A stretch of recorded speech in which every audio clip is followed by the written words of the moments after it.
I'm a game designer on Tales of the Shire. I'm the technology director. One of the user experience designers. Technical artist. Concept designing, 3D modelling. I'm an animator. I have the fun job of just playing the game every day. We've come together as a team to create something that's really beautiful. You spend your time as a hobbit in Bywater. And all of the things that you would expect to do as a hobbit, we've pretty much tried to put in the game.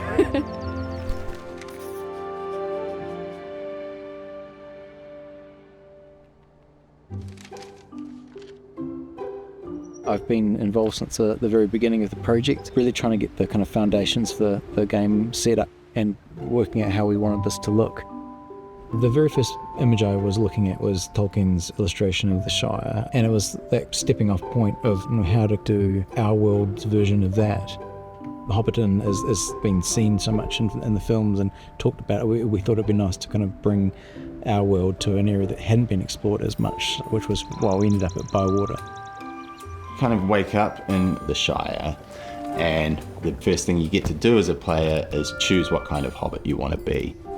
And then you get to arrive in Bywater in a cart with Gandalf.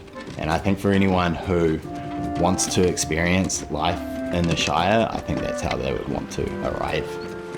You're able to kind of change your hobbit, the shape, the tone, the personality, everything, so that you truly can, kind of create this hobbit version of yourself or hobbit character that you would like to partake in this story. We wanted to make sure that you can change everything from your face shape to your foot hair, but no shoes. No shoes for hobbits though. Part of the challenge with letting the player create whatever character they wanted meant that there were a lot of technical things that we had to get around. So we created a modular animation system and an emote library. Ha! Should we do it again? Our dialogues are kind of like little interactive storybooks, and as you read them, the characters do these gestures or sort of strike a pose. This one is, without looking, that's annoyed. If the character says something and they're clearly annoyed about it, we play this one. Something I did in the game that I love that people don't really notice is that the hobbits look at each other. That is a very technical thing, and I was able to do that alongside our animation team, who were able to obviously make the rigging and the bits we have in those 3D models. And it was one of those things that when it wasn't there, the game looked lifeless. And when it was in there, the magic happened. Home decoration is kind of one of our core ways of expressing yourself in the game. Very early on, we actually decided on making it gridless, so that you don't place anything on a square within a grid, and to be a really powerful tool for the player to be able to place anywhere they want and also change whatever they want. If you want to, you can cover your wall with shelves and pictures and all of that, and you can put individual items on every shelf, big items, small items. There is no limit to the kind of stuff you can have in your house, which allows the player to kind of engage in a cluttercore experience. One of the issues that we faced really early on was how we would actually get the camera in there for the players to be able to have a good viewpoint into the hobbit hole. And so one of the very early ideas was taking this approach of almost like a doll's house that you could open up and you could sort of see the internals of the structure. The camera system is very dynamic and adapts to all sorts of different sort of situations. When they go into the hobbit hole, the camera sort of sticks very close to them and follows them through. When we go into the decoration mode, you can see that you get into this more of a cutaway sort of look, which is this dollhouse view. The end result looks straightforward and it sounds straightforward, but technically it was a very difficult sort of process. When you're designing your home, you get to sort of pick the vibe that you want. There's so many decorations and items to choose from. You can change the wallpaper, the floor, the skirting. But you can also mix it up as well and have something that feels more like specific rooms that have themes of their own. the furniture aspect was kind of cool. I got a lot of freedom. I was kind of told this like, hey, we need like 5-7 furniture sets. So I kind of had the luxury of going through and figuring out what they were. I wanted the player to be able to theme their room. So like this is a musical theme. This was like a scholar theme. So like collecting books and scrolls. So you can really like role play as like Bilbo.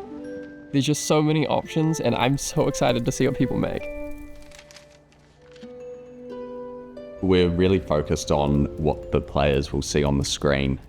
We wanted the imagery of the game to feel like it had been painted almost. We don't rely so much on a lot of the sort of modern rendering techniques of having very shiny objects and things. We really went for this painterly approach.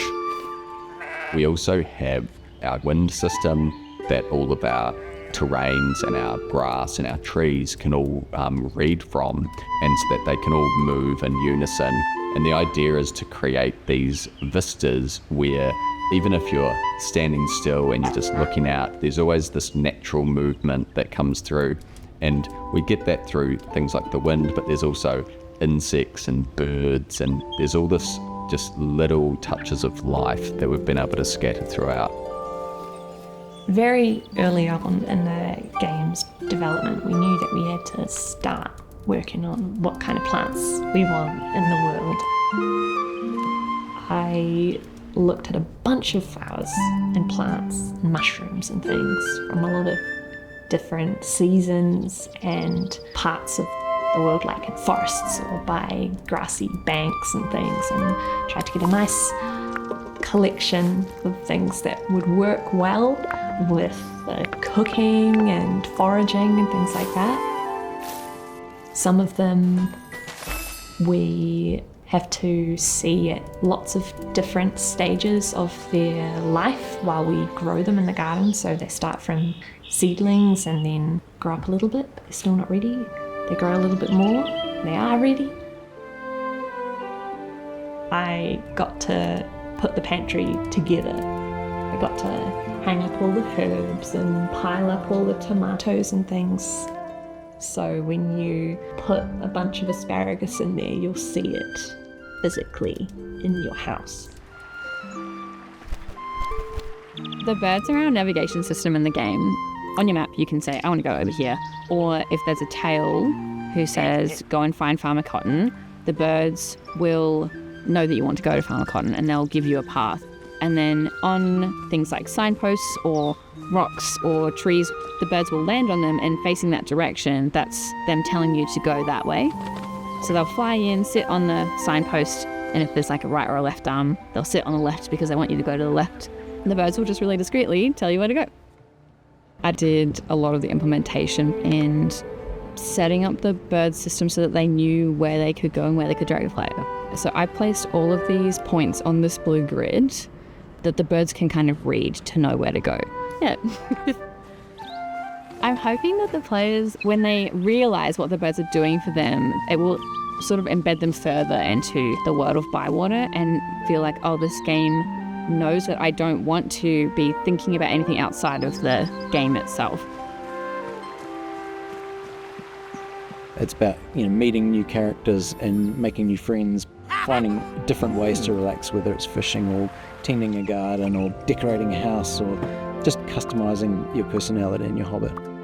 We really hope that people will enjoy it, but also that they'll find a space there to represent themselves and to capture that dream of living a life in the Shire. Just kind of escaping from life out here in the real world.